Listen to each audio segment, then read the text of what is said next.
Welcome to question bank.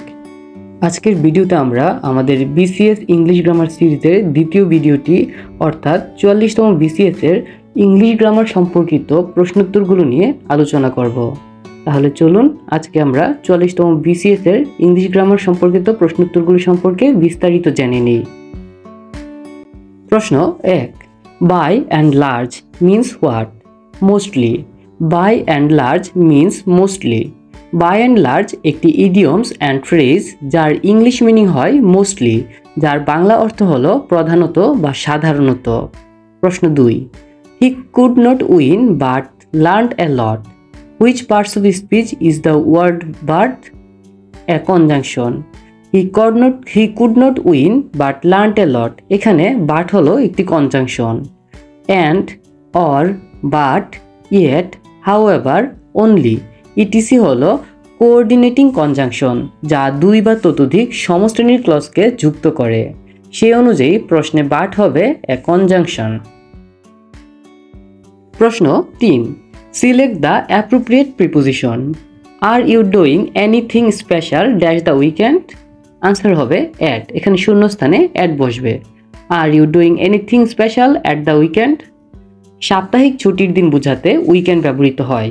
এর পূর্বে preposition হিসেবে অ্যাট এবং অন দুটোই ব্যবহৃত হতে পারে। আমেরিকান ইংলিশে অন ব্যবহৃত হয় এবং ব্রিটিশ ইংলিশে অ্যাট ব্যবহৃত হয়।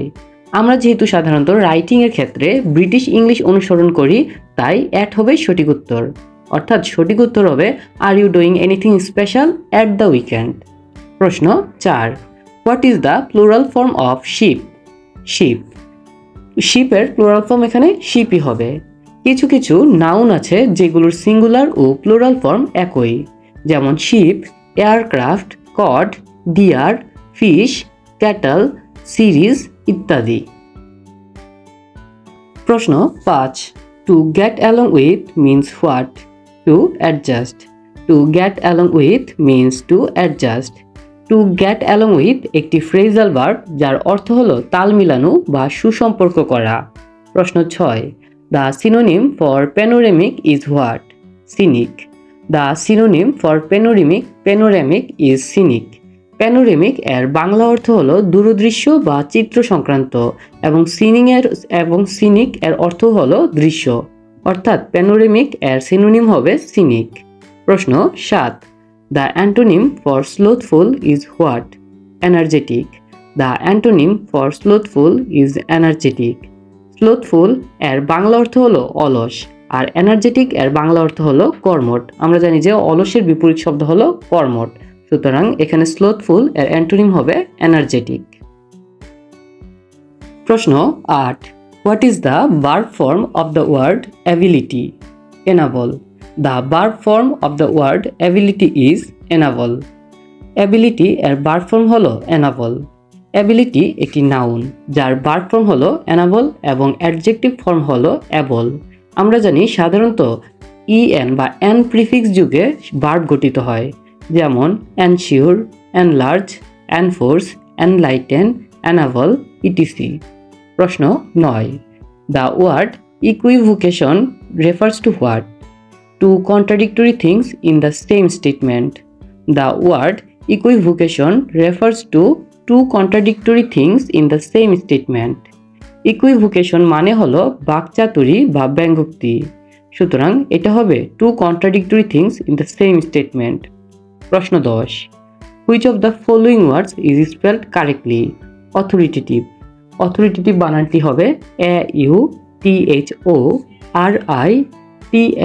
AUTHORITATIVE, authoritative. সঠিক বানান অথরিটেটিভ, যার অর্থ প্রামাণিক, পাণ্ডিত্যপূর্ণ বা কর্তৃত্বপূর্ণ। প্রশ্ন 11. Find out the active form of the sentence by whom can our country be saved? উত্তর হবে who can save our country. এখানে প্যাসিভ হিসেবে যে সেন্টেন্সটি দেওয়া আছে তাকে অ্যাক্টিভ করার নিয়ম হলো প্রথমে হবে হু, তারপর টেন্স অনুযায়ী অক্সিলারি ভার্ব, এরপর ভার্ব এবং অবশেষে অবজেক্টিভ। নিয়ম অনুযায়ী সঠিক উত্তর হবে who can save our country. প্রশ্ন 12. Identify the correct passive form do not close the door. Answer হবে let not the door be closed. Do not close the door এর প্যাসিভ ফর্ম হবে let not the door be closed. Imperative সেন্টেন্সে passive করতে do not এর পরিবর্তে let not ব্যবহৃত হয়, এরপরে সাবজেক্ট এবং বি এবং অবশেষে ভার্বের পাস্ট পার্টিসিপল ফর্ম হয়।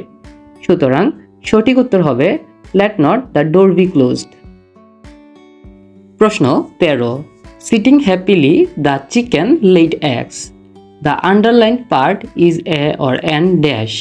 এখানে আন্ডারলাইন পার্ট হলো সিটিং হ্যাপিলি, এটি একটি সাবঅর্ডিনেট ক্লজ। সিটিং হ্যাপিলি অংশটুকু সাবঅর্ডিনেটেড ক্লজ কারণ এটি principal clause the chicken laid eggs ছাড়া পরিপূর্ণ অর্থ প্রকাশ করতে পারে না। প্রশ্ন 14, what kind of noun is river common? River is a common noun. যেসব নাউন নির্দিষ্ট কোনো কিছুকে না বুঝিয়ে একটি নির্দিষ্ট শ্রেণীর ব্যক্তি বা বস্তুর প্রত্যেকের সাধারণ নাম বোঝায় তাদেরকে কমন নাউন বলে। যেমন এখানে যদি রিভারের ক্ষেত্রে আমরা উদাহরণ দিই, রিভারের আলাদা আলাদা নাম থাকে, পদ্মা, মেঘনা, যমুনা, কিন্তু রিভার বলতে মূলত সব রকমের নদীকে বোঝানো হয়, তাই এখানে রিভার একটি কমন নাউন। এমন আরও কিছু কমন নাউন হলো man, flower, girl, bird, fish, river ইত্যাদি। প্রশ্ন 15, which of the following words is spelled incorrectly? Reminiscence. এখানে রেমিনিসেন্সের সঠিক স্পেলিং হবে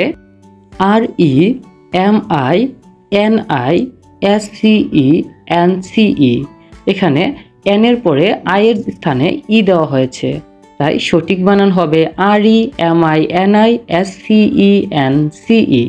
রেমিনিসেন্স। প্রশ্ন 16, identify the right tense. My father dash before I came. এখানে শূন্যস্থানে বসবে হ্যাড লেফট। সেন্টেন্সটি হবে my father had left before I came. অতীতকালের দুটি কাজ সম্পন্ন হয়ে থাকলে তাদের মধ্যে যেটি আগে ঘটেছিল সেটির পাস্ট পারফেক্ট টেন্স হয় এবং যেটি পরে হয়েছিল সেটির সিম্পল পাস্ট টেন্স হয়। এক্ষেত্রে বিফোর এবং আফটার এই কনজাংশন হিসেবে ব্যবহৃত হলে বিফোরের পূর্বে পাস্ট পারফেক্ট এবং পরে পাস্ট ইনডিফিনিট হয়, আর আফটারের ক্ষেত্রে পাস্ট পারফেক্ট পরে এবং পাস্ট ইনডিফিনিট পূর্বে হয়। যেহেতু উপরের সেন্টেন্সটিতে বিফোর দেওয়া আছে এবং আমরা জানি বিফোরের ক্ষেত্রে পূর্বে পাস্ট পারফেক্ট এবং পরে পাস্ট ইনডিফিনিট হয়, তাহলে এখানে বিফোরের পূর্বে পাস্ট পারফেক্ট হিসেবে লেফটের আগে হ্যাড আনা হয়েছে, অর্থাৎ হ্যাড লেফট হবে। তাহলে সঠিক উত্তর হবে my father had left before I কেম। প্রশ্ন 17, the controlling sentence of a paragraph is known as what? Topic sentence. The controlling sentence of a paragraph is known as topic sentence. একটি paragraph এর প্রধান আইডিয়াটি যে বাক্যের দ্বারা প্রকাশিত হয় তাকে বলে টপিক সেন্টেন্স। এটি সাধারণত কোনো প্যারাগ্রাফের প্রথমে লেখা হয়। এই কারণেই টপিক সেন্টেন্সকে মাঝে মাঝে প্যারাগ্রাফের কন্ট্রোলিং আইডিয়া হিসেবে অভিহিত করা হয়, অর্থাৎ the controlling sentence of a paragraph is known as topic sentence. প্রশ্ন 18, choose the correct comparative form of the sentence. Very few boys are as industrious as Zaman. এখানে very few boys are as industrious as Zaman এর সঠিক comparative form হলো Zaman is more industrious than most other boys. Positive ডিগ্রিতে plural অর্থাৎ very few থাকলে comparative form হবে প্রথমে হবে সাবজেক্ট, তারপরে ভার্ব এবং পজিটিভের কম্পারেটিভ ফর্ম, তারপর হবে দেন মোস্ট আদার এবং এক্সটেনশন। সেই অনুযায়ী প্রথমে যেহেতু সাবজেক্ট আসবে সুতরাং জামান বসবে, ভার্ব হিসেবে বসবে ইজ, আর পজিটিভের কম্পারেটিভ ফর্ম হবে এখানে পজিটিভ ফর্মটা হলো ইন্ডাস্ট্রিয়াস, এর কম্পারেটিভ ফর্ম হবে মোর ইন্ডাস্ট্রিয়াস, তারপর দেন বসবে আর এক্সটেনশনে আছে মোস্ট আদার বয়েজ। সুতরাং প্রশ্নোক্ত পজিটিভ ফর্মের সেন্টেন্সটির কম্পারেটিভ ফর্ম হবে Zaman is more industrious than most other boys. প্রশ্ন 19, identify the appropriate preposition. Your opinion is identical dash mine. উত্তর হবে with. Your opinion is identical with mine. এখানে আইডেন্টিক্যাল উইথ মানে হলো কারো মতামতের সাথে নিজের মতামতের মিল হওয়া। প্রশ্নেও উভয়ের মতামত মিল হওয়ায় এখানে উইথ হবে এবং সেন্টেন্সটি হবে your opinion is identical with mine. প্রশ্ন 20, the word vital is a or an dash adjective. The word vital is an adjective. Vital হলো অ্যাডজেক্টিভ। সাধারণত সাফিক্স এল যুগে শব্দগুলো অ্যাডজেক্টিভ হয়, যেমন পলিটিক্যাল, স্পেশাল, সোশিয়াল, ভাইটাল। অর্থাৎ এখানে ভাইটাল শব্দটি একটি অ্যাডজেক্টিভ। আমাদের বিসিএস ইংলিশ গ্রামার সিরিজের দ্বিতীয় ভিডিও অর্থাৎ 44তম ইংলিশ গ্রামার এর ভিডিওটির প্রশ্নোত্তর সমাধানে আজকে 20টি প্রশ্ন নিয়ে আমরা আলোচনা করেছি। ভিডিওটি ভালো লেগে থাকলে আমাদের কোয়েশ্চেন ব্যাংক চ্যানেলটি অবশ্যই সাবস্ক্রাইব করবেন। ভিডিওটি শেষ পর্যন্ত দেখার জন্য ধন্যবাদ।